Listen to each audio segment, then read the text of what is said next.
The Gold Bug is kind of a deceptive short story by Poe because it looks like it's one thing and then it's another thing. And what I mean by that is a lot of Poe's short stories feature someone who is mad or going mad. For example, The Telltale Heart, it's the narrator who's crazy. It's an unreliable narrator. Likewise, in The Fall of the House of Usher, Usher Roderick himself is the character who is mad and going crazy. In The Gold Bug, similar to The House of Usher, the narrator is quite sane. However, it appears initially that his friend William Legrand is crazy. But that's the twist, is that he's not crazy. The narrator's description of Legrand places Legrand in the tradition of these disturbed characters I mentioned, such as Roderick Usher and the narrator of The Telltale Heart. Quote, "I found him well educated, with unusual powers of mind, but infected with misanthropy, and subject to perverse moods of alternate enthusiasm and melancholy." So this idea of having unusual powers of mind reminds me of the narrator of The Telltale Heart, who believes that he has these extremely acute senses to the point that he can hear the heartbeat, supposedly, of the old man in whose house he lives. After Legrand discovers the map of the pirate's treasure, which we don't find out till later, this story unfolds in a brilliant way that really bears rereading to discover its complexity. On the second read, you'll realize that when he's looking at this paper or parchment with a picture of the gold bug, only later do we realize that he was also looking at a map of buried pirate treasure written in invisible ink, which is revealed through the flames of the fire. And of course, the narrator doesn't realize that either, hence this impression that Legrand is mad. And later on in the short story, when Legrand starts to communicate his enthusiasm about the gold bug and all that it portends, the narrator says, quote, "His countenance was pale even to ghastliness, and his deep-set eyes glared with unnatural luster." And again, only later do we realize, when he actually finds the treasure, that Legrand is not mad at all. Rather, he is on the hunt for a lot of money. And that is the most sane and logical motivation that one could have. But interestingly, Legrand chooses not to share with his companions this knowledge that he has of the treasure, and instead leads them to believe that he is crazy. Why does he do that? Well, we'll get back to that later. To summarize this first point, the gold bug seems like a tale of madness, but it turns out that Legrand is not mad, and he's actually kind of a genius, as we see the way that he deciphers the encrypted message about the pirate treasure. Okay, second point, and I call this trigger warning, okay? Legrand's, his assistant, Jupiter, is his former slave. Jupiter speaks in a kind of dialectical way that one might associate with African Americans. In particular, within living memory of slavery, it's not too difficult to believe that, black people in that time just spoke in a very, distinct way. It's not to say good or bad.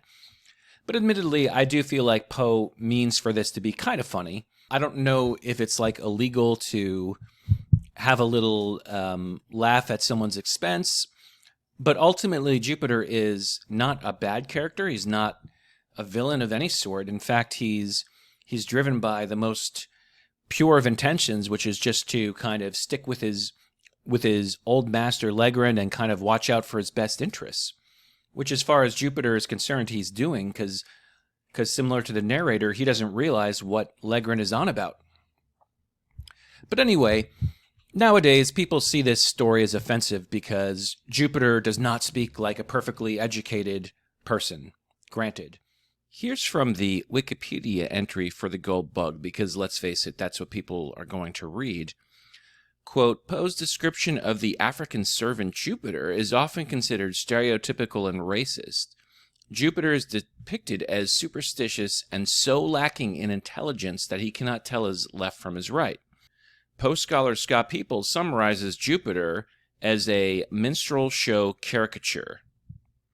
Well, I guess you kind of have to say that if you're a Poe scholar.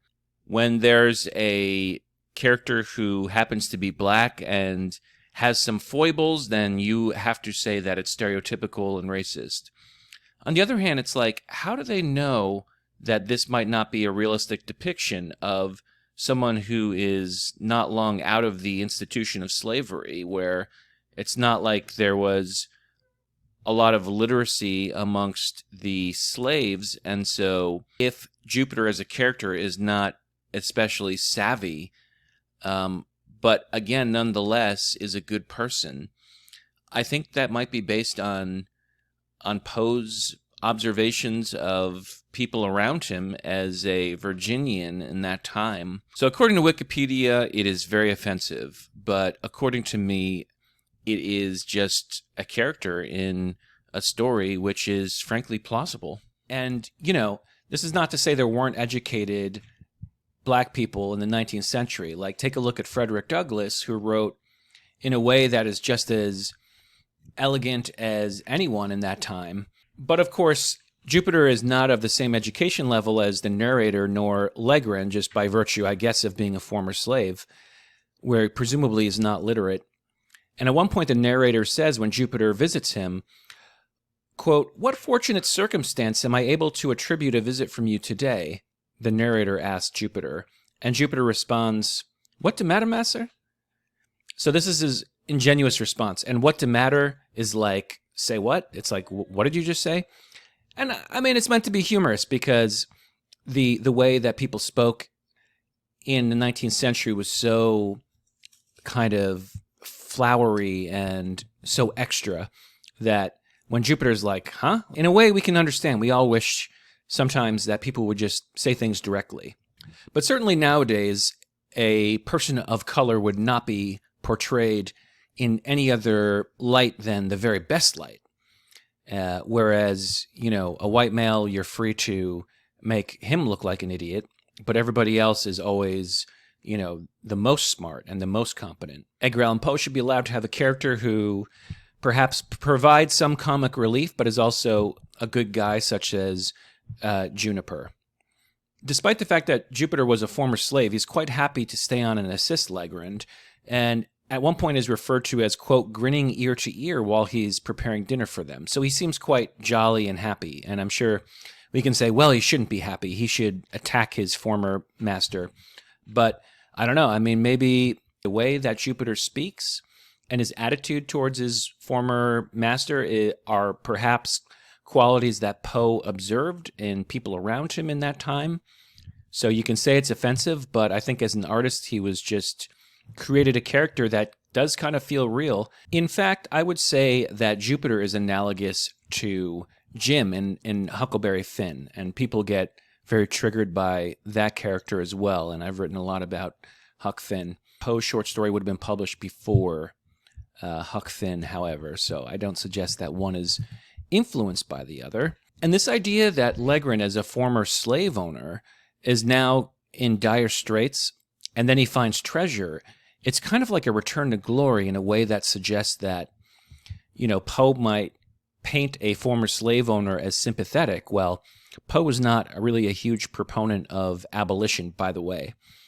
And so Legrand says, quote, "This bug is to make my fortune," he continued with a triumphant smile, "to reinstate me in my family possessions."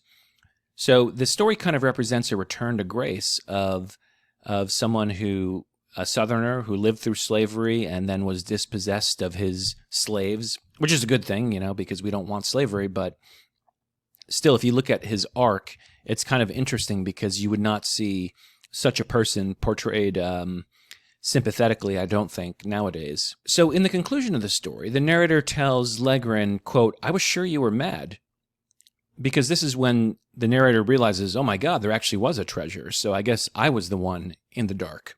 And Legrand responds, quote, "Why, to be frank, I felt somewhat annoyed by your evident suspicions touching my sanity, and so resolved to punish you quietly, in my own way, by a little bit of sober mystification." In other words, I was messing with you. And so why was he messing with the narrator? Well, there he says because it's like you didn't believe me that I was onto something important, and therefore I kind of wanted to torture you a little bit by making you think that I was crazy. And also, Legrand gets a little miffed when the narrator says that his picture of the bug is not very good. So that's kind of a Another funny reason why he might want to mislead him.